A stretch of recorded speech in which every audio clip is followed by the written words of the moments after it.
उत्तर प्रदेश में लगातार स्थिर सरकार है। अर्थव्यवस्था मजबूत करने का दावा भी किया जाता है। कोरोना काल के झटके को झेलने के बाद सरकार की गाड़ी अर्थव्यवस्था के रास्ते पर तेजी से आगे बढ़ भी रही है। लेकिन इन दावों के विपरीत एक विभाग ऐसा है जहां कर्मचारियों को इन दिनों पेंशन और वेतन के लाले पड़े हुए हैं। और ऐसा भी नहीं कि विभाग कोई कमजोर है, वो विभाग है सरकार का जल निगम।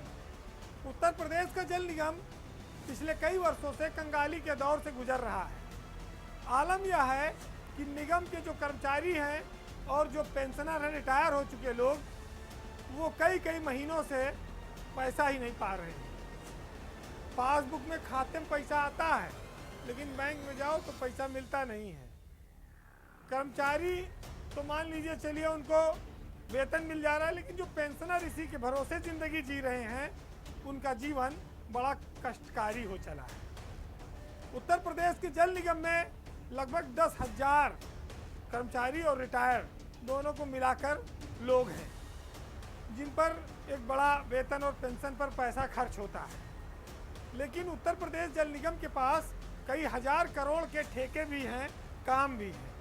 उनसे वो कर्मचारियों का वेतन निकाल लेता है। इधर सरकार ने जल निगम को 2 भागों में बांट भी दिया है। एक भाग को कर दिया जल निगम नगरीय और दूसरे को कर दिया ग्रामीण। नगरीय में आईएएस अफसर एमडी हैं अनिल कुमार, और ग्रामीण में दूसरे में आईएएस अफसर हैं बलकार सिंह, वो एमडी हैं। लेकिन हैरत की बात है कि अप्रैल के बाद से कर्मचारियों को ना तो वेतन मिला है और ना ही पेंशन मिली है रिटायर लोगों को। कर्मचारी आंदोलन करते हैं, सरकार की नाक के नीचे ये शोर मचाया लखनऊ में, राजधानी में। लेकिन निगम कहता है कि हमारे पास पैसा नहीं, बजट नहीं, हम कंगाली के दौर में हैं। काम हजारों करोड़ के वो कर रहे हैं, लेकिन वेतन और पेंशन देने की स्थिति नहीं है। ये अपने आप में उस दावों को आईना दिखाता है जब सरकार ये कहती है कि हम $1 ट्रिलियन इकोनॉमी की ओर बढ़ रहे हैं।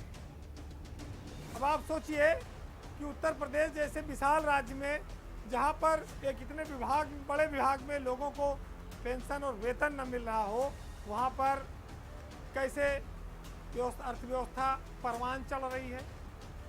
जल निगम में हजारों करोड़ के काम भी हैं, लेकिन 7वां वेतन आयोग का लाभ भी कर्मचारियों को नहीं मिल पा रहा है। जो महंगाई भत्ते मिलते हैं उनका भी उनको लाभ नहीं मिल पा रहा है।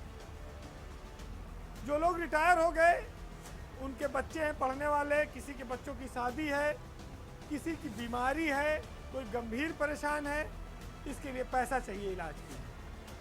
लेकिन जब पेंशन नहीं आएगी तो पहले पेट भरें कि पहले इलाज करें, कि शादी कराएं, कि पढ़ाई कराएं। कर्मचारी जो रिटायर हो गए वो बहुत बुरी दुर्दशा से गुजर रहे हैं।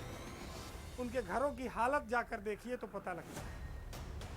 लेकिन चूंकि सरकारी तंत्र का काम स्लो चलता है, सरकार ने चुनाव के पहले जब माहौल बहुत गर्म देखा तो 200 करोड़ रुपए की मदद की थी कि इनका पेंशन और जो वेतन है वो जारी कर दिया जाए, नहीं तो वोट पर विपरीत असर पड़ जाएगा।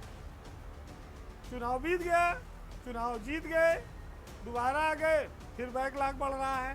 पिछले 3 महीने से ना तो पेंशन आई है, ना वेतन आया है। ये है सरकार की तरक्की और सच्चाई और उसकी हकीकत। तो सरकारी तंत्र में अगर आप नौकरी कर रहे हैं तो जरूरी नहीं कि सब जगह माला माल ही हो। कई जगह कंगाली भी है और कर्मचारी परेशान हैं, वेतन नहीं मिल रहा है, खाने के लाले हैं।